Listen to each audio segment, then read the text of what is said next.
Good morning students. Chapter 5 surface chemistry के लगभग सभी टॉपिक हमारे कवर हो चुके हैं। बस एक प्रिपरेशन ऑफ कॉलॉइड्स और प्रॉपर्टीज़ ऑफ कॉलॉइड्स बचा हुआ टॉपिक है, जिसमें प्रिपरेशन ऑफ कॉलॉइड्स हम आज कवर करने वाले हैं आज की वीडियो में। प्रिपरेशन ऑफ कॉलॉइड्स को मैंने लास्ट वीडियो में भी तुम्हें बताया था कि प्रिपरेशन ऑफ कॉलॉइड में हम दो मेथड फॉलो करते हैं। अगर हमें बेसिक कॉन्सेप्ट याद होगा तो जो मेथड है वो मेथोडोलॉजी हमें डिफरेंट नहीं लगेगी, कुछ अलग नहीं लगेगी और रटनी नहीं पड़ेगी। करना हमें क्या है कि अगर छोटे साइज के पार्टिकल्स हैं तो उनको कंडेंस करके बड़ा बनाना, बड़े साइज का बनाना, और अगर बड़े साइज के पार्टिकल्स हैं तो उनको ब्रेक डाउन करके डिकम्पोज करके उनको छोटे साइज का बनाना है। कितने साइज का बनाना है वो साइज अब तक तुम्हारे दिमाग में फिक्स हो जाना चाहिए कि वो साइज हमारा 1 नैनोमीटर से लेकर 1000 नैनोमीटर तक का साइज होता है। 1 नैनोमीटर से 1000 नैनोमीटर तक हमें जाना है। रास्ता कोई भी हो, छोटे से बड़े की तरफ जाना हो या बड़े से छोटे की तरफ जाना हो, ठीक है।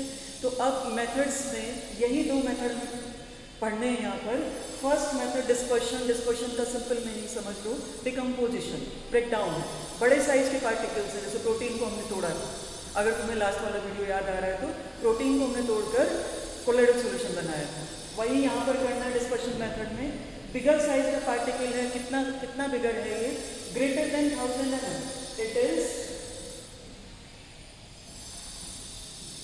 ग्रेटर देन 1000 mm इसका साइज है। और इसको ब्रेक डाउन करके हमें स्मॉलर पार्टिकल्स में लाना है। कितना स्मॉल करना है इसको, 1 mm to 1000 mm, यहां तक इसको लेकर आना डिस्पर्शन मेथड में। दूसरा कंडेंसेशन, मतलब जोड़ना, आपस में जोड़ना छोटे पार्टिकल्स को। स्मॉलर पार्टिकल्स जिनका साइज 1 mm से कम होता है। जो अपना कोलोइडल सॉल्यूशन है ये साइज स्पेसिफिक है, मतलब इसमें साइज फिक्स होता है। साइज जैसे ही चेंज हुआ कोलोइडल सॉल्यूशन हमारा या तो ट्रू सॉल्यूशन में चेंज हो जाएगा अगर साइज छोटा हो जाता है, और कोलोइडल सॉल्यूशन हमारा सस्पेंशन में चेंज हो जाता है अगर साइज बड़ा हो जाता है। Because it is the stage of middle stage. इधर भी जाया जा सकता है, इधर भी जाया जा सकता है, तो हमें बीच में रहना है। तो बीच में रहने के लिए हमें कुछ टैक्टिक्स फॉलो करनी होती है। ऐसे यहाँ पर कंडेंसेशन जब हम करेंगे, छोटे पार्टिकल्स को यूनाइट करेंगे, तो उन छोटे पार्टिकल्स के यूनाइट होने पर वो कोलोइडल साइज के पार्टिकल बन जाएंगे। जैसे ये छोटे छोटे पार्टिकल लेस देन 1 नैनोमीटर के थे और इनको हमने कन्वर्ट किया है कोलोइडल साइज पार्टिकल में, जिनका साइज अप्रोचेबल साइज है, बहुत छोटा नहीं है, बहुत बड़ा भी नहीं है साइज इनका। अच्छा, अब आते हैं अपने केमिस्ट्री की तरफ। ये तो एक जनरल कॉन्सेप्ट था। अब केमिस्ट्री में इसको कैसे अप्लाई किया हुआ है इस कॉन्सेप्ट को देखो। जो डिस्पर्शन मेथड है वो हमें एक ही बार पढ़ना है and it is very very important. जो आज तुम पढ़ने वाले हो आज के वीडियो में, कंफर्म एक प्रोसेस तुम्हें एग्जाम में मिलना है इसमें से। Electric dispersion is very very important. अगर पिछले साल नहीं आया होगा तो कंफर्म तुम्हें इस बार मिलना है, और अगर पिछले साल 1 या 2 नंबर में आया होगा तो इस बार तुम्हें ज़्यादा नंबर में मिलना है। तो प्रिपरेशन ऑफ कॉलॉइड से एक क्वेश्चन कंफर्म है जो आना ही है, इसलिए मैंने पूरे टॉपिक को आज बोर्ड पे लिखा है और पूरे टॉपिक को इस वीडियो में मैं एक्सप्लेन करूंगी कि एक वीडियो देखकर कम से कम एक क्वेश्चन तुम्हारा प्रिपेयर हो जाए। तो सबसे पहले हम चलते हैं इलेक्ट्रिक डिस्पर्शन की तरफ। देखो, डिस्पर्शन हमें मालूम हो चुका है कि डिकम्पोजिशन है, ब्रेकडाउन है। किसकी हेल्प से? With the help of electricity. क्योंकि इस मेथड में हम जो सोल प्रिपेयर करने वाले हैं वो सोल आसानी से प्रिपेयर नहीं किए जा सकते। One more thing I want to add, जो मैं यहाँ लिखना भूल गई हूँ, एक और चीज़ मैं ऐड करना चाहती हूँ कि हम प्रिपेयर किस तरह के सोल को कर रहे हैं। Only hydrophobic sol. हमारा पूरा कॉन्सेंट्रेशन हाइड्रोफोबिक सोल बनाने के लिए, क्योंकि हाइड्रोफिलिक सोल तो सॉल्वेंट में मिलाते ही बन जाते हैं। जैसे ही सॉल्वेंट में ऐड किया हमने सॉल्यूट को, वैसे ही हमारा सोल प्रिपेयर हो जाएगा। तो उसके लिए हमें सोचने की जरूरत नहीं पड़ती, उसके मेथड हमें नहीं पढ़ने। हमें किसके मेथड पढ़ने हैं? Preparation of colloids, and I specify this for hydrophobic colloids.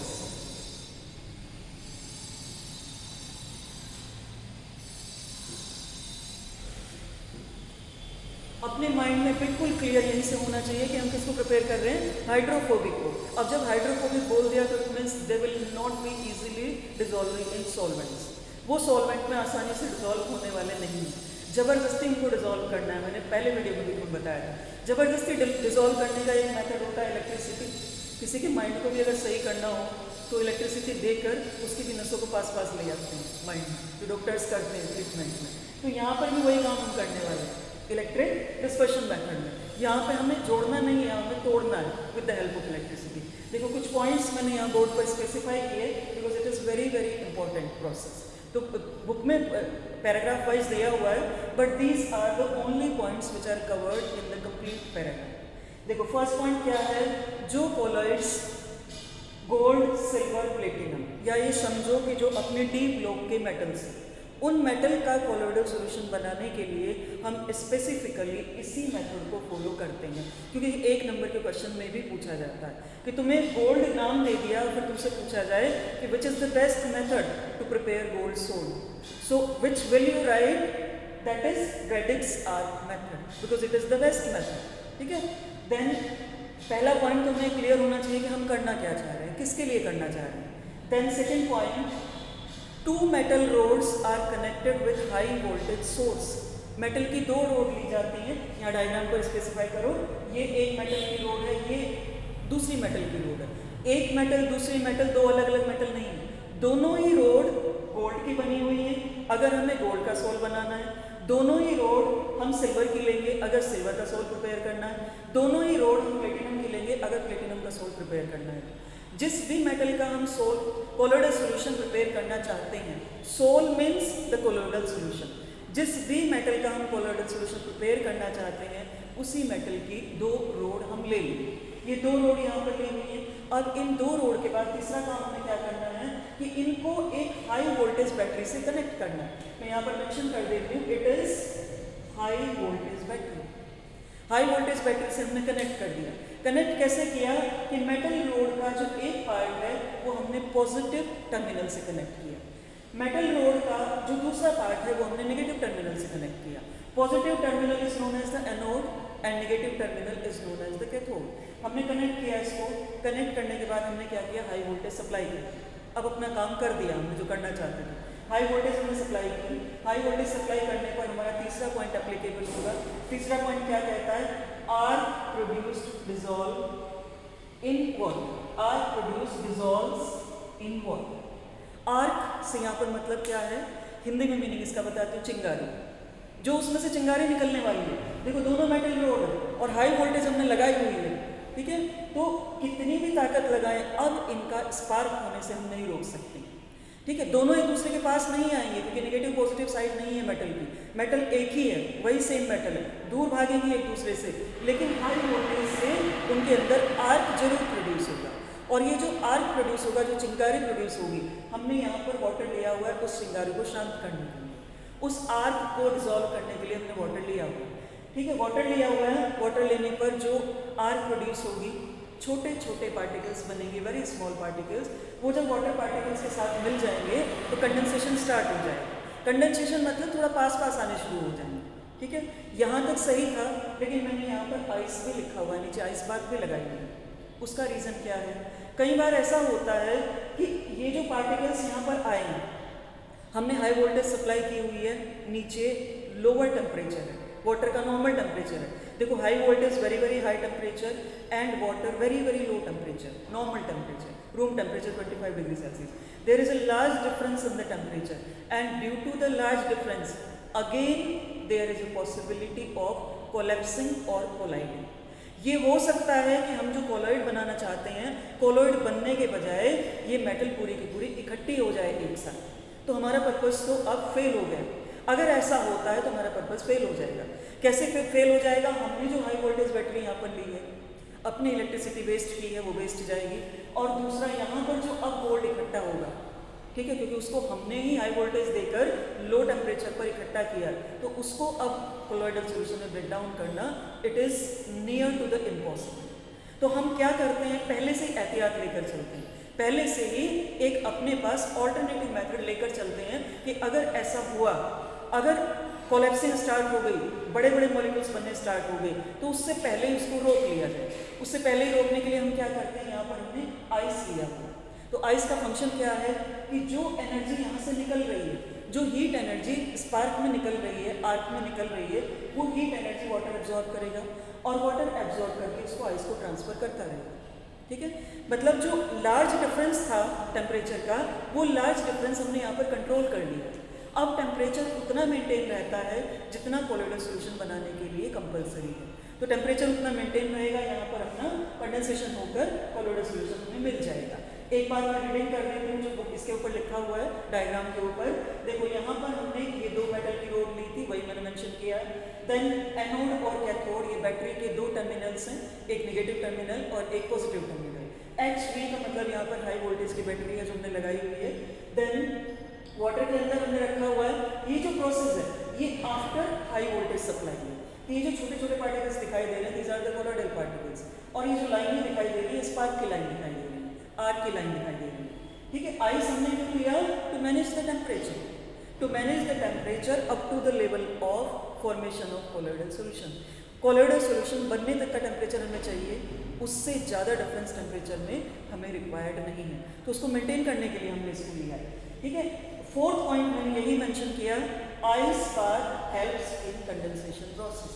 Condensation means formation of colloid. तो कोलोइड को बनाने के लिए जो आइस पार्क हमने यहाँ पर ली हुई है वो हमें हेल्प करती है कोलोइडल सॉल्यूशन बनाने में।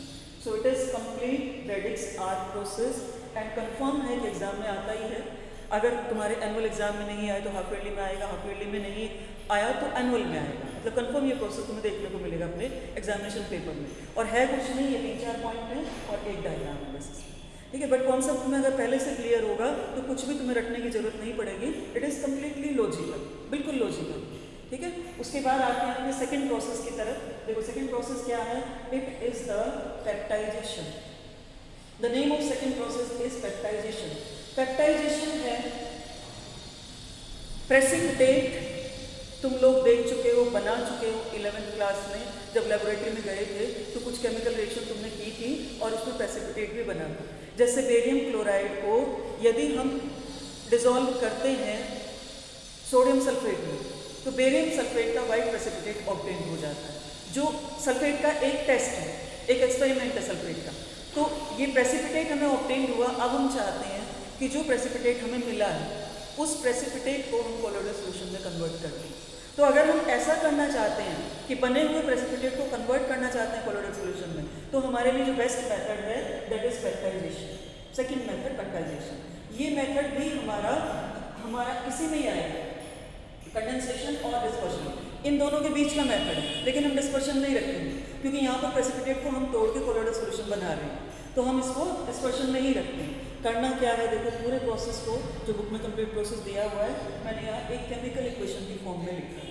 और अगर ये लैंग्वेज तुम समझना सीख जाओगे तो अपने आप सेंटेंस बनाकर हाथ से लिखना सीख जाओगे। ठीक है, मैंने क्या लिखा है यहाँ पर? प्रेसिपिटेट।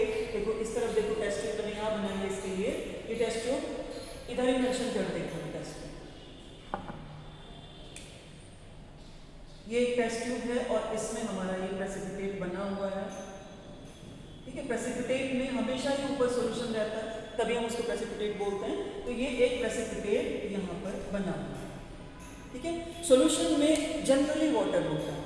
जनरली वाटर मैंने क्यों बोला कि 11th 12th लेवल पर तुम जितने भी प्रेसिपिटेट बनाते हो हम अपने ही लेवल को कंसीडर करके चलते हैं, हायर लेवल पर नहीं जाते हैं। जितने प्रेसिपिटेट तुम बनाते हो वो सबके सब वाटर सॉल्युबल सॉल्यूशन होते हैं, वो सॉल्यूशन वाटर में सॉल्युबल होता है 12th लेवल तक। ठीक है, एग्जाम में कई बार वाइवा में पूछ भी लेता है इस क्वेश्चन को कि जो तुम्हें सॉल्ट दिए गए हैं क्या वो HCl में डिजॉल्व हो जाएंगे, क्या वो NaOH में डिजॉल्व हो जाएंगे? ऑब्वियसली दे विल डिजॉल्व, क्योंकि NaOH और HCl की कैपेबिलिटी वाटर से ज़्यादा होती है। लेकिन तुम्हें आंसर क्या करना है कि सर हमारे जो सॉल्ट हैं 11th लेवल पर 12th लेवल पर they all are water soluble, that's why no need to dissolve in HCl, no need to waste the NaOH solution. ठीक है, क्योंकि वो पानी में डिजॉल्व हो जाते हैं। तो यहाँ पर ये अपना प्रेसिपिटेट बना हुआ है, हमने किसी रिएक्शन में प्रेसिपिटेट बनाया, ये इसके ऊपर वाटर। हमें क्या करना है? प्रेसिपिटेट और वाटर तो हमारे पास है, हमें डालने की जरूरत नहीं है। हमें क्या करना है? इलेक्ट्रोलाइट का एक सॉल्यूशन डालना है। और इलेक्ट्रोलाइट फॉर एग्जांपल AgCl का प्रेसिपिटेट है। ये प्रेसिपिटेट मैं यहाँ मेंशन कर देती हूँ कि AgCl का प्रेसिपिटेट, क्योंकि AgCl का डिवाइड प्रेसिपिटेट बनता है। ठीक है, इसमें इलेक्ट्रोलाइट मैंने क्या डाला? KOH solution. जैसा कि मैंने तुम्हें बोला कि एग्जाम में तुमसे पूछ सकता है, तो KOH डाल दिया हमने। तो KOH पहले लेवल पे नहीं लेंगे क्योंकि वाटर में सॉल्युबल है हमारा सॉल्ट, तो पहले लेवल पे नहीं लेंगे। लेकिन अगर उसको सेपरेट करना है वाटर से, अगर सॉल्ट को सेपरेट करना है तो फिर हम KOH ले सकते हैं। ठीक है, अब हमने KOH लिया। KOH तुम्हें मालूम है it is a strong base. Equilibrium वाले चैप्टर में तुम पढ़ चुके हो। It is a strong base, completely ionize होगा पोटेशियम आयन में और हाइड्रोक्साइड आयन में।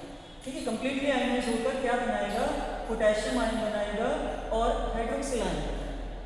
देखो जो पोटेशियम आयन है पॉजिटिवली चार्ज है, वाटर में कंप्लीटली सॉल्युबल है, क्योंकि वाटर कहीं गया नहीं, हमने निकाला नहीं वाटर में कंप्लीटली सॉल्युबल है, वापस से KOH बनाएंगे।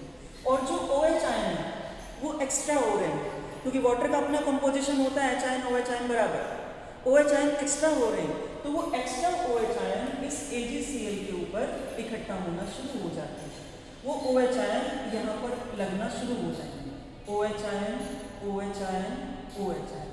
अब OH आयन यहाँ पर लगने से हमारे पर्पस कैसे सॉल्व हो रहा है, देखो AgCl जितना था प्रेसिपिटेट की फॉर्म, ठीक है, एक तो वाटर से अलग हो गया KOH के डिसोल्यूशन से, दूसरा क्या हुआ कि हाइड्रोक्सिल आयन उसके सरफेस के ऊपर आ गए।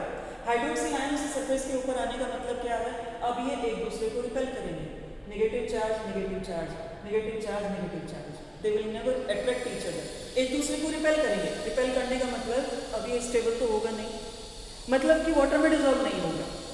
अनस्टेबल होने से मेरा पर्पज क्या है कि वाटर में डिजोल्व वापस नहीं होगा, जो वाटर से हमने इसको निकाला है अब ये दोबारा वाटर में नहीं जाएगा। OH आयन इसके सरफेस पर रहेंगे और वाटर अगर रिएक्ट करेगा भी तो पहले उसको OH आयन से रिएक्ट करना पड़ेगा, उसके बाद वो AgCl तक पहुंच सकता है। तो इसका मतलब अब जो AgCl है वो हम इसमें से फिल्टर करके कोलोइडल सॉल्यूशन की फॉर्म में निकाल सकते हैं। So this is the process of precipitation. एक सिंपल सेंटेंस में पेप्टाइजेशन क्या है, peptization is dissolution of the precipitate in an electrolyte to form colloidal solution. This is the definition of peptidation, जो मैंने यहाँ पर एक केमिकल इक्वेशन की फॉर्म में लिखकर तुम्हें बताया। अब इसके बाद आएंगे, देखो AgCl का प्रेसिपिटेट मैंने यहाँ लिया था, अब दो कंडीशंस यहाँ पर प्रोवाइड की गई हैं और इन कंडीशंस पर क्वेश्चन भी पूछा जाता है। ठीक है, दो कंडीशंस हैं। ये कंडीशंस क्या हैं कि AgCl का प्रेसिपिटेट है हमारे पास, हमने AgCl का कोलोइडल सॉल्यूशन बना लिया। बनाने के बाद अब हम चाहते हैं कि इसमें AgNO3 डाल दें या इसमें HCl डाल दें। डालने के पीछे का रीजन क्या है, क्यों डालना चाहते हैं? जब हमारा बन गया कोलोइड सॉल्यूशन तो क्यों डालना चाहते हैं? क्योंकि उसे हमें बिल्कुल सेपरेट करना है, हमें कोलोइड की फॉर्म में उसको एक्सट्रैक्ट करना है, रिमूव करना है, इसलिए डालना चाहते हैं। डालने पर अगर हमने AgNO3 लिया, एक सॉल्ट है, आयनाइज होगा, सिल्वर आयन बनाएगा नाइट्रेट का, क्या होगा, जो AgCl बना हुआ है ऑलरेडी, ठीक है, OH आयन इसके सरफेस के ऊपर लगे हुए थे, सिल्वर से रिएक्ट कर लेंगे, AgOH निकला बाहर और बाकी हमें क्या बचा, यहाँ मतलब एक लेयर अलग बन जाएगी, OH की और सिल्वर की रिएक्शन के बाद एक लेयर अलग बन जाएगी। अंदर क्या बचा रहेगा, AgCl, अंदर बचा रहेगा AgCl और सॉल्यूशन के अंदर वाटर के अंदर डिजोल्व रहेगा NO3- HNO3 बन के वाटर में डिजोल्व। तो अपना बिल्कुल जो कोलोइड सॉल्यूशन हमें चाहिए था वो सेफ हो गया, प्रोटेक्ट हो गया कोलोइड। तो प्रोटेक्ट करने के लिए दोनों इलेक्ट्रोलाइट में से कोई एक मिलाया जाता है। अब हम चाहते हैं कि HCl मिला दें, AgNO3 नहीं अवेलेबल है लैब में, हम HCl मिला दें।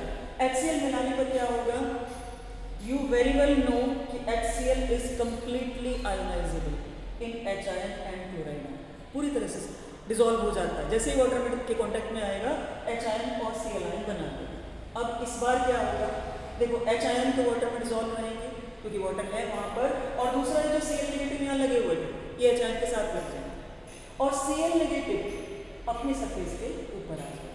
इसका मतलब आइसोलेट हो गया पूरा हमारा जो कोलोइडल सॉल्यूशन बना था, वो पूरी तरह उस सॉल्यूशन से अलग हो चुका है जिस सॉल्यूशन के अंदर रखकर उसको प्रिपेयर किया गया था। क्योंकि हमने तो फ्रेशली प्रिपेयर्ड प्रेसिपिटेट लिया था, यहाँ पर मेंशन कर देते दिस इज फ्रेशली प्रिपेयर्ड, ताज़ा बनाया हुआ, ये नहीं कि पहले का रखा हुआ प्रेसिपिटेट। जैसे कई बार मैंने रखा है कि आज प्रेसिपिटेट सही नहीं आया, एक ही पीरियड में लाया तो कल देखेंगे कल प्रेसिपिटेट आ जाएगा, तो वो रखने के बाद आ जाता है। तो हमें आज और कल वाला डिफरेंस नहीं चाहिए, आज ही जो प्रेसिपिटेट बना है उसी को हम पेप्टाइजेशन में यूज़ करके उसी से हम कोलोइडल सॉल्यूशन बनाते हैं। और ये जो इलेक्ट्रोलाइट इसमें मिलाए गए हैं वो इलेक्ट्रोलाइट इसमें मिलाए गए हैं उसको स्टेबिलिटी देने के लिए, so that the colloidal solution doesn't form the precipitate again, reaction हमारी वापस न चली जाए, जो कोलोइडल सॉल्यूशन बना था वो दोबारा से प्रेसिपिटेट में ना कन्वर्ट हो जाए, वो अपने कोलोइडल साइज के पार्टिकल्स में ही रहे। और साइज हमेशा माइंड में आ जाना चाहिए, किसी भी मेथड से कोलोइडल सॉल्यूशन बनाया गया हो the size will always remain 1 mm to 1000 mm, हमें वहाँ तक जाना है। ठीक है, ये हमारे दो मेथड थे, दोनों इंपॉर्टेंट मेथड है, and the third one is also important. ठीक है, एक एक नंबर में कंपल्सरीली पूछा जाता है। ठीक है, इसीलिए मैंने इसको यहाँ पर स्पेसिफाई किया कि इसमें हो क्या रहा है, ये स्पेसिफाई किया अंडरलाइन करके यहाँ। तो इस बार हम चलते हैं केमिकल मेथड की, जिसको हम प्योरली कंडेंसेशन बोल सकते हैं, जिसको प्योरली कंडेंसेशन मेथड बोल सकते हैं, क्योंकि यहाँ पर हमने केमिकल रिएक्शन ही कराई है, केमिकल कंडेंसेशन ही कराया है। ठीक है, अब केमिकल कंडेंसेशन में जितने टाइप की केमिकल रिएक्शंस होती हैं, उनमें से लगभग सभी टाइप के chemical reactions colloidal solution prepare करने के लिए यूटिलाइज होती हैं। जो मोस्ट कॉमन मेथड्स हैं, रिडक्शन, ऑक्सीडेशन, डबल डिकम्पोजिशन, वो तीनों के एग्जाम्पल मैंने बोर्ड पर लिखे हैं और तुम्हारे बुक में भी यही तीन मेथड दिए हुए हैं। उससे ज़्यादा भी पॉसिबल है, but they are given in your syllabus. The first one is reduction. Reduction process में जाने से पहले मैं तुम्हें 11th का रिडक्शन रिवाइज कराती हूँ एक बार। Reduction means removal of hydrogen, reduction means addition of hydrogen, reduction means removal of oxygen. अब देखते हैं दोनों में से कौन सा काम है। AuCl3 गोल्ड क्लोराइड, गोल्ड का सॉल्ट, और यहाँ पर कन्वर्ट हो रहा है gold sol, colloidal solution of gold. ठीक है, इसमें से रिमूव क्या हो रहा है, chloride ions, and chloride is also electronegative element like oxygen. So removal of oxygen और रिमूवल ऑफ इलेक्ट्रोनेगेटिव एलिमेंट। हमें वैलेंसी के बारे में सोचने की जरूरत ही नहीं है, ऑक्सीडेशन नंबर के बारे में सोचने की जरूरत ही नहीं है। देखने से ही पता चल रहा है गोल्ड क्लोराइड, क्योंकि हम सबसे ज़्यादा इंपॉर्टेंट एलिमेंट है गोल्ड का हम सोल बनाएंगे। ठीक है, क्योंकि डिफिकल्टी से बनता है वो सोल। तो गोल्ड को हमने यहाँ फॉर्मल्डिहाइड के साथ रिएक्ट कराया, वाटर में दोनों का सोल्यूशन बनाया हुआ है, वाटर इसलिए लिया हुआ है क्योंकि दोनों का सोल्यूशन बनाया हुआ है। फॉर्मल्डिहाइड यहाँ पर एक रिडक्टेंट की तरह से काम करता है, क्योंकि अपने आप ऑक्सीडाइज होकर फॉर्मिक एसिड बना देता है। रिएक्शन के इतने डिटेल्स में यहाँ जाने की जरूरत नहीं है, इसलिए मैंने नाम नहीं लिखे हैं कि हमें यहाँ पर, हमारा मतलब क्या है, यहाँ पर गोल्ड क्लोराइड को गोल्ड कोलोइडल सॉल्यूशन में लेना है, कन्वर्ट करना है। ठीक है, वो कैसे कन्वर्ट होगा, क्लोराइड आयन अगर रिमूव हो जाए, इलेक्ट्रोनेगेटिव एलिमेंट क्लोरीन अगर रिमूव हो जाए, तो गोल्ड क्लोराइड गोल्ड में कन्वर्ट हो जाएगा, और वो फॉर्मल्डिहाइड की हेल्प से हमने अचीव किया, गोल्ड का सोल हमने बनाया। तो रिडक्शन प्रोसेस यहाँ पर फॉलो हुआ इस रिएक्शन में। Then come to oxidation. देखो यहाँ देखो, H2S से सल्फर का कोलोइडल सॉल्यूशन बनाया है। काम क्या किया गया है, H2S में से हाइड्रोजन हटेगी, और हाइड्रोजन का हटना या ऑक्सीजन का जुड़ना, उसको क्या कहते हैं हम, oxidation, that is called oxidation. तो यहाँ पर ऑक्सीडेशन का प्रोसेस फॉलो होगा। सल्फर से हाइड्रोजन हट गई है, ऑक्सीडेशन हुआ है, और सल्फर का कोलोइडल सॉल्यूशन बन गया है, इसीलिए इसका नाम दिया हुआ है oxidation method. Then double decomposition. Double decomposition या डबल डिस्प्लेसमेंट, जिसमें किसी एक इलेक्ट्रोलाइट का नेगेटिव आयन दूसरे इलेक्ट्रोलाइट के नेगेटिव आयन से रिप्लेस होता है, और उसका पॉजिटिव आयन दूसरे इलेक्ट्रोलाइट के पॉजिटिव आयन से रिप्लेस होता है। कैसे, देखो AH2O3 आर्सेनिक पॉजिटिव पार्ट है, ऑक्सीजन नेगेटिव पार्ट है। H2S हाइड्रोजन पॉजिटिव पार्ट है, सल्फर नेगेटिव पार्ट है। ठीक है, तो आर्सेनिक के साथ तो सल्फर आ रहा है, इसके पॉजिटिव के साथ इसका नेगेटिव, और इसके पॉजिटिव के साथ इसका नेगेटिव, हाइड्रोजन के साथ ऑक्सीजन आ रहा है, जो कि आर्सेनिक के साथ लगा हुआ है, इसीलिए इसको डबल डिकम्पोजिशन या डबल डिस्प्लेसमेंट बोला जाता है। अब एक और मैंने यहाँ पर वर्ड स्पेसिफाई किया है सारे प्रोसेस कंप्लीट करने के बाद, कैशियस पर्पल। ये 1 नंबर के क्वेश्चन में, तुम्हारी बुक में भी पीछे क्वेश्चंस में दिया हुआ है और एग्जाम में बहुत बार पूछा जाता है। कैशियस पर्पल क्या है, देखो जो गोल्ड का कोलोइडल सॉल्यूशन प्रिपेयर किया जाता है बाय एनी मेथड, वो ब्रेडिक्स आर्क मेथड से प्रिपेयर किया गया हो, ठीक है, या फिर रिडक्शन मेथड से प्रिपेयर किया गया हो। 2 मेथड हमने गोल्ड के लिए यहाँ पे, because it is very important and gold is used in colloidal solution of gold is used in ornaments, तो इसलिए इसको प्रिपेयर करना थोड़ा ज़्यादा इंपॉर्टेंट हो जाता है। किसी भी मेथड से हमने उसको प्रिपेयर किया, प्रिपेयर करने के बाद जो गोल्ड का कोलोइडल सॉल्यूशन हमें मिलता है, वो बाकी कोलोइडल सॉल्यूशन से थोड़ा अलग दिखता है, और उसका कलर वायलेट होता है, एकदम शाइनिंग वायलेट कलर होता है, इसीलिए उसको क्या बोलते हैं, Cassius purple. Cassius purple word का मीनिंग है द शाइनिंग पर्पल कलर, जो चमकता हुआ पर्पल कलर है, वायलेट कलर है, ठीक है। तो वो गोल्ड का सोल होता है, वायलेट कलर्ड गोल्ड सोल को ही कैशियस पर्पल कहा जाता है, प्रिपेयर्ड बाय एनी मेथड। किसी भी मेथड से बनाया गया हो तो ये गोल्ड का अपना सोल कैसेस पर्पल कहलाता है। तुम्हें याद रखना है अपने माइंड में। Now come to the properties of the colloidal solution. थोड़ा सा इस वीडियो में इंट्रोडक्शन प्रॉपर्टीज का दे देती हूँ। देखो जो कोलोइडल सॉल्यूशन है ट्रू सॉल्यूशन से और सस्पेंशन से उनकी प्रॉपर्टीज बिल्कुल अलग आती हैं।